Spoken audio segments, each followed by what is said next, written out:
Genesis House and the Friends in Recovery podcast are proud to bring you Answering the Call, the First Responder podcast. Join your hosts, Mike the Podfather and Jersey Ed, as they address the real issues in health and wellness for first responders. From physical and mental health to relationships and work-life balance, we leave no stone unturned. Answering the Call, the First Responder podcast is available on Facebook, Podbean, iTunes, and YouTube, as well as iHeartRadio. 24 hours a day, 7 days a week. Now, here are your friends in recovery answering the calls. Hey, everybody. Welcome to Answering the Call, the First Responders podcast. I'm Mike Miles, the Podfather, and I'm here with Jersey Ed, guys. How's it going? Jersey Skylar, and it's noontime. Skylar. Skylar. I put your name up there. Noontime with Sky. I put it up there for you, Sky. Is that right? Perfect. Good. Love it. And we have a special guest today, I guess, huh? I think so. Dan DeGryse.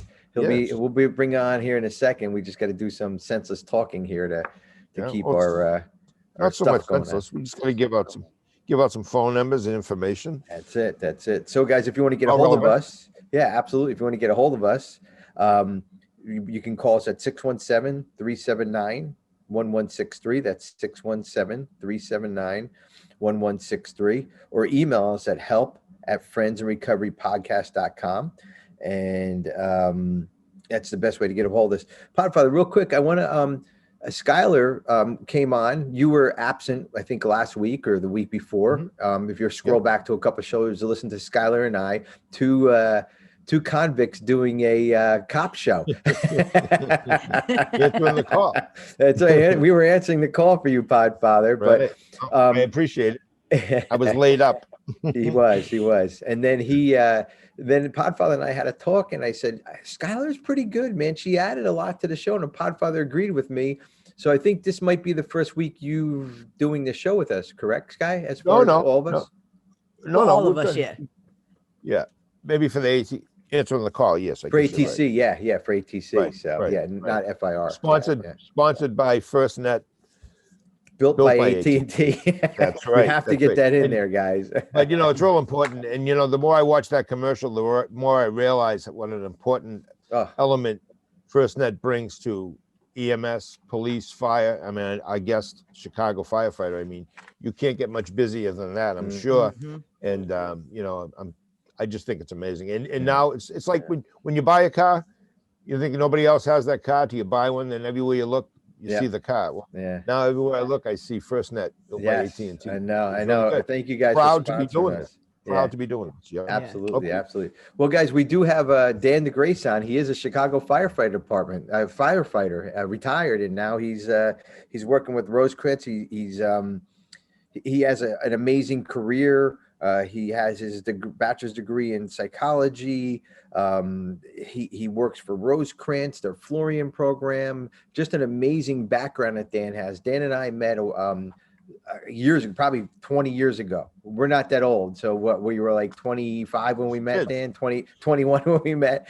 And, Dan and I always stayed in touch. And when we started our first responders program at Genesis House, Dan was sending us some firefighters from Chicago before he went on to the Rosecrance. And him and I we go a long way back, and Dan is right up there helping firefighters, hands down. This second career that he has is just an amazing career, and Rosecrance couldn't get a better director of their program for their Florian program than Dan DeGryse. Dan DeGryse, welcome to the show. Yeah, well, thanks, Ed. I'm thinking about your names. So Podfather, Jersey Ed, and Skylar. I said, I don't know what. There you go. Very good. I got my name up there, and I'm like, oh man, that's boring. So, I need a name. I got to get an alias. Quiz you at the end of the show. So. A little quiz at the end. All right. I do have a few aliases, but we don't have time for that. But, that's a different show. Thanks for having me on the show. I was thinking back, and actually I kind of remembered it was at the pool after the conference out in Vegas. And don't take offense to it, but I might have been hitting on you I was noticing the tattoos that you had, and I'm like, let me just have a conversation with a That's guy. right. That's right. The Well, rest is history. something must have worked because he has Dan D tattooed on his left shoulder now. Shh, We don't finally tell meet him him. that. We finally meet him. That's right. That's right. That's right. The Yeah, man, that was the myth. that's where we first met, at the pool, and nothing ever went. He was never back at my room, guys. I swear. Yeah, sure.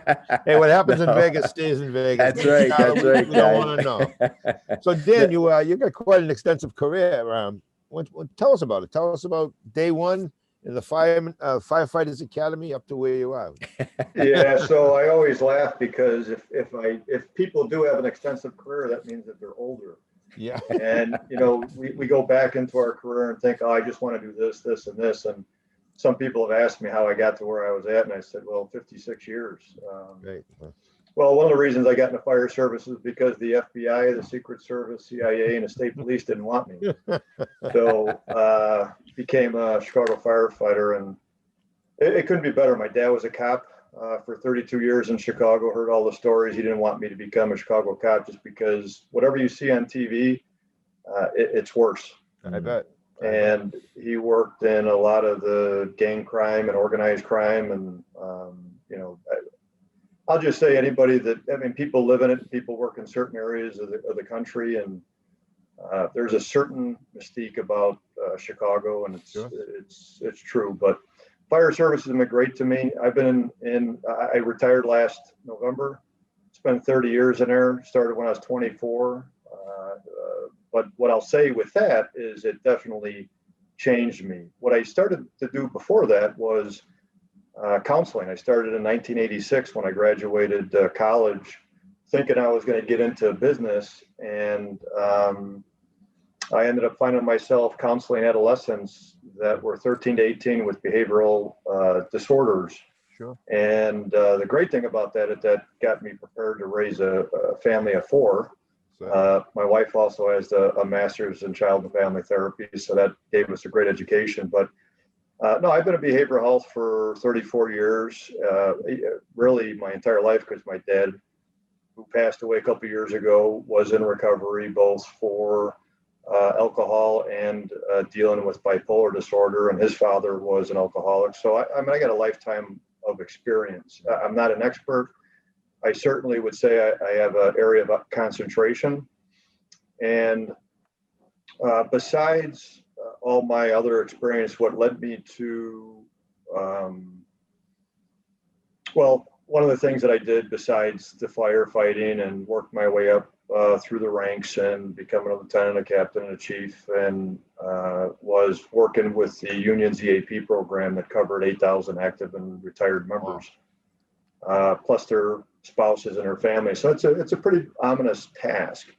That really is what exposed me to a lot of the challenges that firefighters and other first responders have to deal with besides my own career.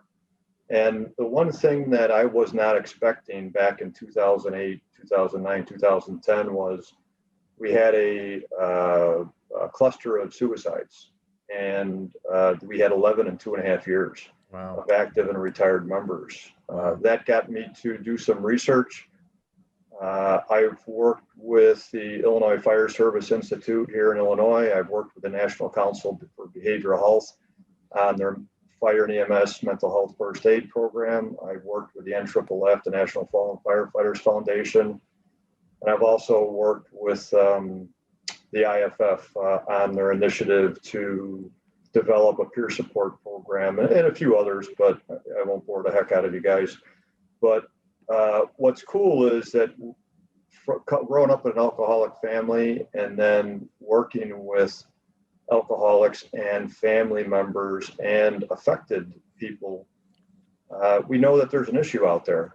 And we know there's a stigma out there. So my biggest thing in regards to when we experienced the suicides was I realized that we were different. And so back then in 2010, I researched peer support. I researched first responder programs. And with the internet, I only came up with a very few responses in regards to first responder peer support and a few first responder programs. And for police, fortunately, the police were involved in that, but not fire. Right. And so that made me then look into, well, what should we do for fire? And then, and there's EMS, there's nurses, there's dispatchers, there's correction workers. So bottom line is I reached out to a couple of different organizations, ended up talking to Phil Eaton, who just retired after 50 years in the field and 35 as a CEO of Rosecrance, and talked to him about starting a program specific for firefighters and paramedics, because that's who I was. We started that in 2014 and then evolved in 2017 to include all first responders. But what that brought was a challenge to make sure that we had staff that understood that that population. So we had to add a veteran, we had to have a police officer, we had to have family members too that were clinically experienced to deal with that population.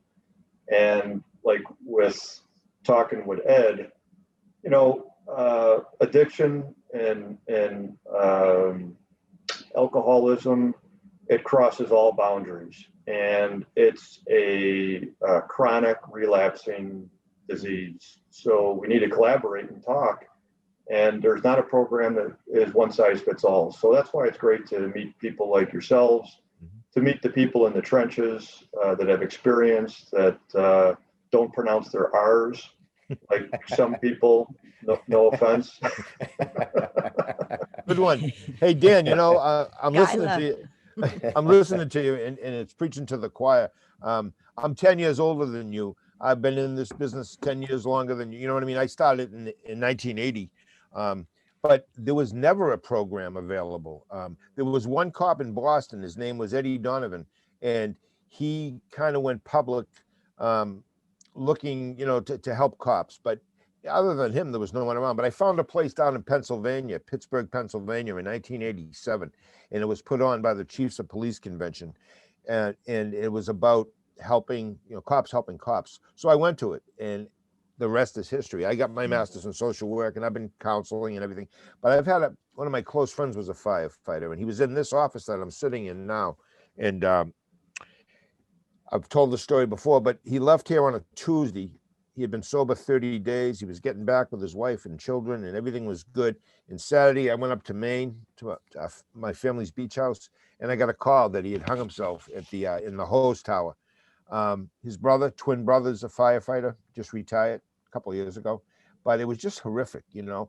And you know, over the years, my police station's right next to the main police fire department downtown, and in Lowell, and we got to know each other, and jobs are so similar, but the personalities in the same type A personality, spot on, you know, spot on. Yeah. You know, Dan, I like what you were talking about. You know, obviously Massachusetts, Boston was the first place to have a peer-to-peer. Boston Police Department, firefighters did follow not too soon after that. And like you said, you were in Chicago, we had nothing. And then you guys got this program built up. It's probably one of the top-notch EAP programs that I've ever worked with, is in you know, the Chicago firefighters EAP. You know, Bunny and Frank and you, everybody over there, just great people. But one thing that I know that you do over there is that when, you know, you were blessed to be in a big fire department with a lot of people and doing things, you know, like kind of bigger than most places do. But I remember you always call me once in a while or running it by me or whatever, saying, I have so-and-so from a little fire department out west or up, you know, down south or whatever. You guys would go above and beyond. Right. And I still remember above and beyond, helping those other fire departments, either volunteer or paid little fire departments, not just the Chicago fire departments. That amazed me. And now I see it happening all the time. But I remember you doing that all those years ago when we met. You know, that's just how you operate, I guess. I mean, it's just amazing that you guys would do that. Well, I could offer you is I'm not sure if my predecessors did that, and nothing against them. I'm not sure because the one guy passed away and the other guy moved on. But I had an incident early in my career as the EAP coordinator. And then it was the same thing with the Florian program, where I started as firefighters and paramedics, and it evolved to all uniformed service personnel as they have an idea, and then it either flourishes or it doesn't, or you have to evolve. And I had an incident with a female paramedic who called me one time in 2003 and basically said, "Hey, I need to talk to you." And I'm like, "How did she get my information?" Because it was, I thought, more of a administrative, or it was a job related thing. And basically it came down to the fact that she got a off-duty DUI, and she said, "I don't know who to reach out to." And I'm thinking to myself, okay, should I help her or can I help her? And the bottom line is that I realized after a couple of days that we had, and granted this person was with Chicago, I said, we got to be able to help anybody that needs help. What I learned with the suicide aspect, and my father unfortunately was suicidal for many years. He had 3 very close, not actually attempts, but to the point where, and I don't want to get too graphic, but he had the gun to his head. And I've had to have many conversations with him about that, which I am not an expert in, but I've done a lot of research in. But what I realized is that I don't want somebody like this woman or my father or anybody else that's contemplating bad stuff that includes suicide, sitting there by themselves, not knowing who to help, when on their work days would help anybody. It just doesn't make sense. Yeah. Great point. Yeah. Great point. Yeah. And Guys, real quick. Oh, go ahead, Podfather. I was just going to say, it's more prevalent now, and it's so good that a lot of departments, small departments are starting to even feed into it. Even districtly, they'll 5 small communities will get together and they'll have like a collaboration for EAP, which is good. Go ahead. Sorry. No, I was just going to say, we're going to take a quick break here. On the other side of the commercial, Dan, we're going to talk about Rosecrance and the Florian program and how all that's going. And Podfather and you guys have a lot in common with the EAP stuff. Maybe we'll get a little bit into that, some of the old days, and just take it from there. But Podfather, want to take us out? Absolutely. Answering the call, the First Responders podcast, sponsored by FirstNet, built by AT&T. You're first. First to respond. First to put others' lives before your own. And in an emergency, you need a network that puts you first, that connects you to technology, to each other, and to other agencies. Built with and for first responders. FirstNet, the only congressionally authorized wireless network for first responders. Because putting you first is our job. Since 1992, Genesis House has been helping real people heal from addiction on their private recovery campus in beautiful Palm Beach County, Florida. Their family-owned program is accredited by the Joint Commission and offers detox and dual diagnosis treatment in a comfortable and confidential setting. At Genesis House, they focus on treating the underlying causes of addiction. Their comprehensive approach includes psychiatric care, individual and small group therapy, trauma healing techniques, and holistic care including yoga, massage, and animal-assisted therapy. After treatment, their clients enjoy the lifelong support of a nationwide network of Genesis House alumni. Call Genesis House today at 1-800-737-0933 to speak with someone who understands. Visit them on the web at www.genesishouse.net. It's time to start your journey to a long and successful recovery. Hey everybody, welcome back. Answering the call, the First Responders podcast. And I am the Podfather, Mike Miles, and I'm here with... Hey guys, Jersey Ed. Skylar, and it's noontime. There she is. It's not really noontime, but we have Dan DeGryse. Skylar at noontime. Yes, it's always noontime for Skylar. So. Right. Yep. And our guest, Dan DeGryse here. Dan DeGryse. He's from the Rosecrance Florian program and a retired Chicago firefighter. Is that how you guys say that out there? That toddling town. Yeah, exactly. My favorite song by Frank Sinatra. Right? Yeah. Because I hate New York. I can't take it. Easy over there. Well, the Yankees. Before we get back into a couple things, Dan, I just want to just go over a few things. A copline.org, 1-800-COPLINE. That's 800-267-5463. If you're having any problems, just give them a call, copline.org, or 1-800-COPLINE. It's a great volunteer program. There's about 100 different cops that are volunteers over there. And Dan, you were talking a little bit about your dad, kind of coming close a couple of times. And this cop line is just amazing, what they can help out with and direct people, like, where your dad was at one time. So we don't have to go through that. Family members, and as human beings too. You guys see a lot, Podfather, and you Dan, you guys seen a lot in your line of duty, stuff that we stuff that we should have never seen, you know what I mean, never been seen, and stuff that Skylar and I would never see. But so that's it. Copline.org, 1-800-COPLINE. Also, FirstNet, built by AT&T, guys. Dan, I don't know if you had any experience with them or if you know about them, but they're a wonderful sponsor of our show, and we found out a lot about them. It's amazing what they're doing. Have you have any experience with them? Well, we're well aware of them. I've known them. I've been with AT&T for many years, and they came out, and we certainly looked at it. And I know many of our members have AT&T FirstNet. Good, excellent. Good stuff. Yeah, good stuff. So Thank you. We like that discount. Yes, right. you do. That's absolutely Right. I don't care if it's a dime. I'm saving, right? That's right. I asked her. Quick story. Go ahead. I'm sorry. Go ahead. No, I asked her off the show. I was like, "Can I get a discount?" And she's like, "Nope, first responders only." I was like, "Darn!" The woman who came on our show when they were just taking us on. So several years ago, I heard that they were giving a discount to veterans at Home Depot. So I was purchasing, a lot of stuff. So I had my military ID from 1975, right? So I bring it with me. And you had to see the look on this kid's face when he's looking at me, and he's looking at the card, and I said, well, it's old, but I am a veteran, and so I got the discount, but anything for a discount. The kid probably wasn't even born in 1997. He wasn't. There's no way. I knew what that card looked like.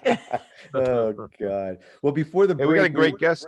Yeah, go ahead, Dan DeGryse. So before the break, we were talking about things I don't know, because I'm getting old and I can't remember. And if I ask the Podfather, he probably doesn't know either. But Skylar, do you know what we were talking about?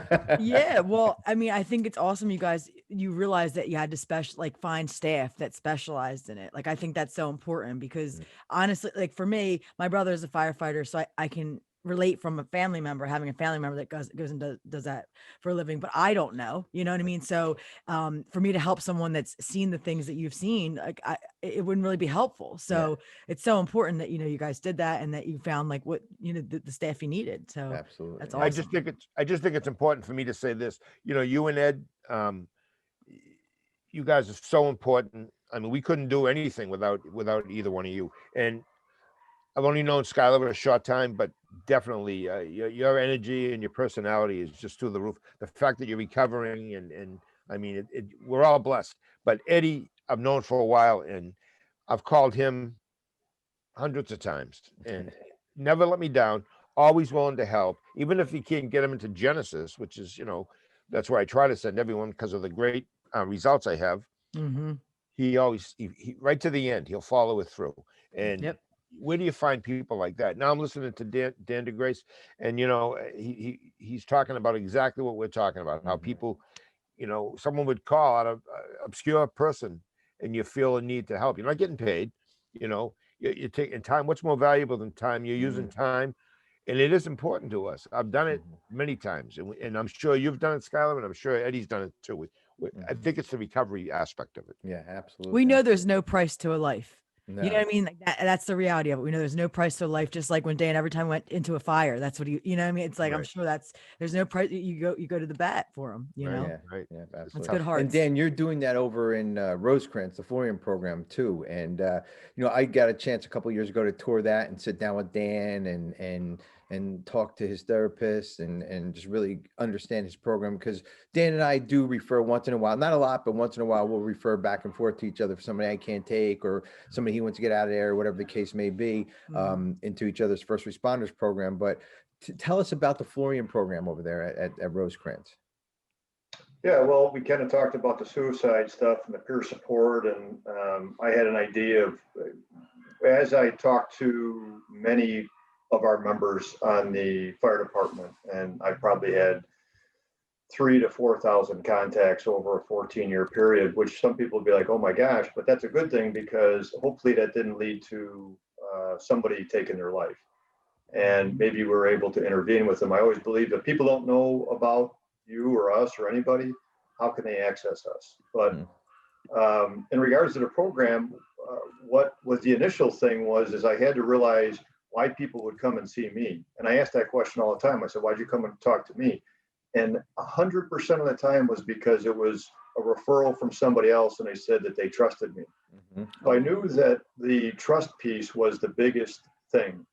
So one of the things that I've learned in the fire service too, and in general, family-wise or socially, is that even though I come from Chicago and we have 97 firehouses, if I walk into the firehouse because I have the patch, doesn't mean that somebody's going to trust me.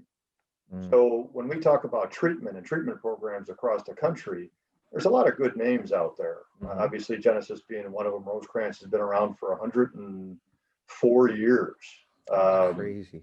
So that doesn't happen by accident. So that there's a trust there, but is it a one size fits all? And you know that that's not the case.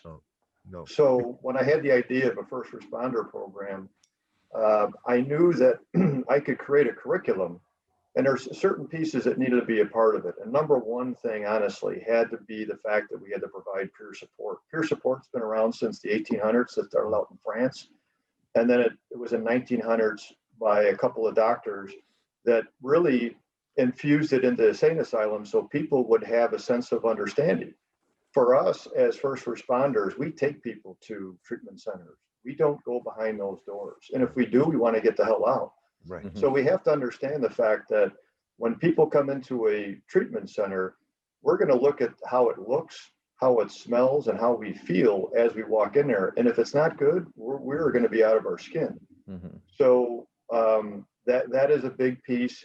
And the fact that people in that same career, fire, police, military, corrections, dispatchers, nurses, EMS, have to be a part of the peer support and the clinical staff so that we can sit down and you don't have to explain to somebody what it's like to be shot at or what it's like to be in a fire or run out of air or do CPR on somebody that's dead already, all those different things. And I won't get too graphic, but I can't even tell you the number of things. I mean, we watch TV all the time.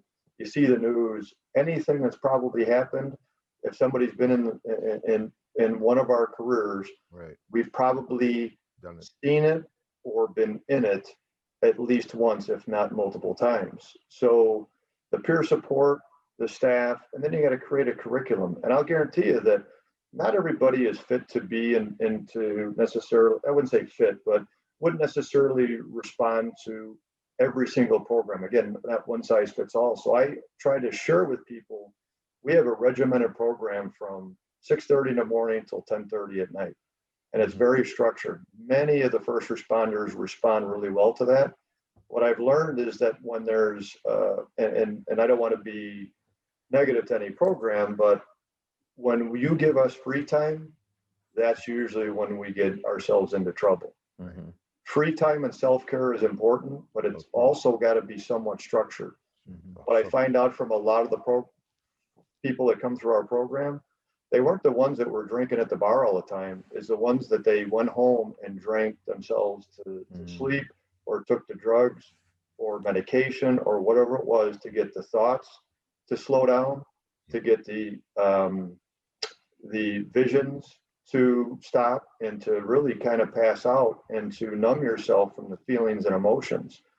We develop a certain coping skill in our field, and that is really and from a clinical standpoint it's called dissociative. And I'm not saying dissociative disorder, Right. but I could tell you the first time I did CPR on somebody to the last time I did CPR was totally different because of my exposure to that. The first time that I was approached by a gang of people to the last time, you could do all the scenarios you want until you're actually doing it. But what we ended up doing was dissociating really human life in reality, because we're so much exposed to injury and death. And that then what happens to us, and I'll be honest, for myself included, and my father as well, and probably any first responder that's out there, I don't care what area, especially, I mean, we talk about coroners, we talk about lawyers too that investigate violent crimes. We then unfortunately carry that back home, and we don't transition very well back home. And so we have to have that discussion about, hey, self-care, yeah, but when you go from working 10, 12, 14, 16 hours or 24 or 48, and then all of a sudden society asks you to go back home and integrate back with your spouse and your kids, and then just be a human being, a military person for a 9-month deployment, getting shot at in Iraq or Afghanistan or wherever, and then go back and be a son, daughter, mother, father, or a spouse. And then go find a job too. Go. Yeah. You're out of the military. Go find a job now. Right. Go away. Yeah, that is tough, man. When and we see a lot of the perfect point about what you're saying is the military. That's far extreme though. They're out fighting and everything, and then they have to come back and go to Home Depot and work. I mean, come on. I mean, nothing wrong with that. But what I'm saying is that, we need to integrate these guys and women back into life, and definitely Rosecrance is one of the ways to do it. No doubt about it, if there's any problems. But you're right. Even the CPR stuff, the approach by gangs, running into a fire, and you need to debrief. You need to kind of get rid of all that and try to live a normal life, and because you can't just walk into the house and say, honey, I'm home, everything's great, and blah, blah, blah. And, give her a big hug and kiss. Meanwhile, you're just seeing 3 dead babies, and that's not how life goes. You know what I mean? And programs like what you guys have, and programs like what you started with, what you helped started with Chicago firefighters is just amazing. So yeah, absolutely. Hey, I got a quick Sounds question. like a lot of armor too, like a lot of armor you got to wear and then come home and take off. It's heavy. That sounds like so heavy, and it's a lot to process. And I think it's awesome that people trust you, because that got me teared up. I was crying because that's so important to us when we come in the room, whether I'm a firefighter or not. Like, trust. Someone can trust you. That's so big. And then, you go from being able to detach to those people trusting you. It doesn't, or dissociate, but that people still trust you. Like, that's a big deal. That got me real cheered up, because that's so important. And we need to hear stuff like that. So thank you. Yeah. Before I got my master's in social work, I was always, as soon as I got sober as a cop, I started helping people without any degree. I had a bachelor's in criminal justice, but eventually I got my education and my certificates and licenses. But Jeffrey Mitchell, I don't know if you remember him, Dan, at all. Jeffrey Mitchell, Pittsburgh Fire Department. So Jeffrey Mitchell, PTSD was a big thing, kind of a new thing. And he came up and trained certain groups, which our group, Lowell Police, was one, on being a peer helper. Now they call it CISM, critical incident stress, and you can train 5, like I've trained correctional officers, and it's really good. In other words, I see help for people in our line of work stepping up and going a little bit beyond than just we have an EAP, so let her handle everything. No, you need more than that.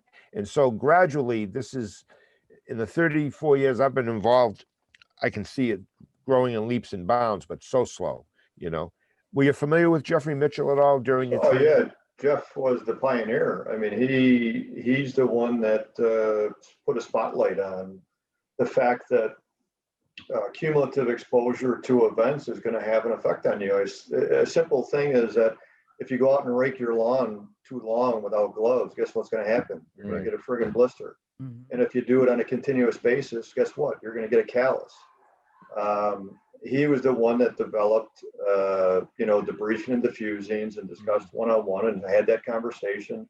He's a pioneer. He's like, Dr. Bob and AA and these other people in regards to peer support that, I won't name, but we didn't develop peer support, we didn't develop treatment, but just like the DSM, we're in our fourth full revision and several different revisions because we continue to learn what we need to do for certain populations. And for our population, you can't do the same thing expecting a different result. You can't treat them the same way.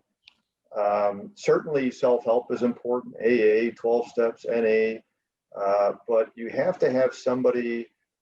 I've been to thousands of hours of instructions, and I'm not saying I'm any better for that. I am. Sure. I'm not any better than anybody else, but I know the first thing that I do when I come in there is I eyeball the instructor. That's what we do. We're trained to do that. When a clinician comes up to any of our personnel, I tell them that, hey, be aware that we are assessing you as much as you are assessing us. And with Jeff Mitchell, he started the conversation and provided a forum. But I'll tell you this, I went to many different classes and I had a doctor that was talking about Mitchell's model. And the thing that the bad press that Jeff got was the fact that I heard this doctor say, well, when I do the briefing, I actually do some counseling or psychotherapy as well. Right. And I almost had a heart attack in the class, and I want to get up, but I'm like, don't make a scene, Dan. Right. It's like, again, I'm not a police officer, but don't point a gun unless you're going to use it. Right. If you're going to use an axe, use it a certain way. If you use a pike pole, anyhow, he was not using it the right way. Right. And then he got some bad press, but Jeff, fantastic. Jeff Mitchell and Dr. James Reese from the FBI were two guys that I had an opportunity to meet and to actually be tutored by. Jeff Mitchell said something I'll never forget, and I've used it 1,000 times. When I'm alone, I'm in bad company. Think of that. Well, what a great saying, you know? Yeah. Especially in early recovery. Dr. James Reese said something at a seminar. We had him as a speaker, and if you Google Dr. James Reese, he just passed away last year, 2019. He was he was one of the first profilers at the FBI Academy, Quantico, Virginia, and he said, when you reach into a loaf of bread to make a sandwich, you always go to the middle to get the fresh bread, you know? He said, save that bread for the family. Take the crust. He said, they'll appreciate it more. Now, I'm a young guy listening to this guy talk, and then he went on and on about what he had seen. He was such a great inspiration about PTSD, addiction. Two of the greats. And I'm glad you got to speak about Jeffrey. Yeah, Mitchell. absolutely. Yeah, I'd love to meet those guys in the BAU unit. I've been watching some Criminal Minds stuff and other stuff. Right. Those guys were, again, pioneers. And I got taught by a guy, Willie Osterguy from Boston Fire, that hit 30 something years. That's all right. That, Willie is the pioneer. And some people look at me, obviously 56 and doing this for 34 years, is that I'm the older guy. But what the legacy that I'd like to leave is, create more awareness, more education. Everybody from Jersey is not going to come to Chicago, and everybody from Chicago is not going to go to Jersey. And you know what I mean is back 20 years ago, or even 10 years ago, there might have been a couple of programs specific to first responders. Now there's about 20, but I also tell people it's like going to McDonald's. Sometimes too many choices aren't the best, and you got to do your own research. So that's why it's good to have this conversation. Yeah, absolutely. Yeah, you've been a great so when guest. things were established and started, how long the program's been going, and like you said, all the different stuff you guys have done for your program, it just personalizes it and gives it that extra. Absolutely. Yeah. Dan, if we're going to close here in a minute, but can you give us some contact information for Rosecrance, the Florian Program, and maybe for you, email? I don't know, however you want to do it, however you want to have somebody get in contact with you. And I'm going to also put it in the show notes. Just because this show is sponsored by Genesis House and we work for Genesis House doesn't mean we don't work together, and more contacts that we can have out there, the more contacts that are kind of vetted and we understand who the good ones out there. Not that there's any bad ones, but I'm just saying, the ones that work well together. And this is one I've been waiting to have you on the show for a while now. And so please let us know how to get a hold of you if somebody does want to come into treatment with you guys. Yeah, I mean, the simplest thing is going to rosecrance.org. Want to spell that? Yeah, ROSECRANCE.org. And that's our website. If anybody, you could, it's funny, I'll tell you real quick. So my son he's 25 now, but when he was a freshman in college, it was one of those things. He was talking to another guy and they were talking about dads and said, my dad's bigger than yours, your dad's, I'm bigger, my dad's bigger than yours. My dad's more important anyhow. So it was funny. And I'm not saying I am, but he goes, well, my son goes, why don't you just Google my father? And he Googled me, and I didn't know this until and all this stuff came up, and luckily most of the stuff was good. Yeah. So I always tell people, hey, if I don't have my number or my email, Google me, and you'll be able to find me. Right. Yeah. That's it. That's it. So Google Dan DeGryse and he'll pop up. Just push the bad stuff away. That's hilarious. There's no bad stuff. That's pretty good though. So you've been a great guest, Dan. Honestly, you really put a smile on my face. It's so good knowing someone out there like you, and I'm sure you help thousands of people. Oh yeah, absolutely. Well, guys, that brings us to the end of the show. And Great again, show, we like to thank FirstNet, sponsored by AT&T, built by AT&T, and Skylar, thank you for coming on with us. And you just brighten up the show with our two ugly mugs here. We bring Absolutely. Well, Dan, thanks three for ugly being mugs. in service. Right? Yeah, Dan, thanks for your absolutely. service and thanks for being trustable. Like that's awesome. Thank you. Absolutely. Oh, you're welcome, Skylar. And thank you for inviting me. Podfather, Sure. what I ask you is maybe in your will, you could put in there that I'm not about monikers or names, but both the hat and the Podfather name, if you could bequeath to me. I know Jersey Ed probably wants it. I'm good with Jersey Ed. You can have the Podfather. Not too soon. Hey, Dan, I'm actually waiting for him to call me up and say, listen, I'm retiring from the show. Believe me, you're the next guy I'm calling about doing this show. All right. We've known each other long enough to have you on this show with us. I'm getting the boot already. I can't. No. Podfather's going nowhere. Hey, Dan, you've been a great guest. And I always tell Eddie, he always gets, and it's true. Every guest is better than the last guest. You put a song in my heart, pal. Great job. Yeah. Dan, thank you so much. Yeah, My absolutely. pleasure. Podfather, you want to take us out? Wow, yeah, great show, Eddie. Skylar, great show. This was wonderful. Yep.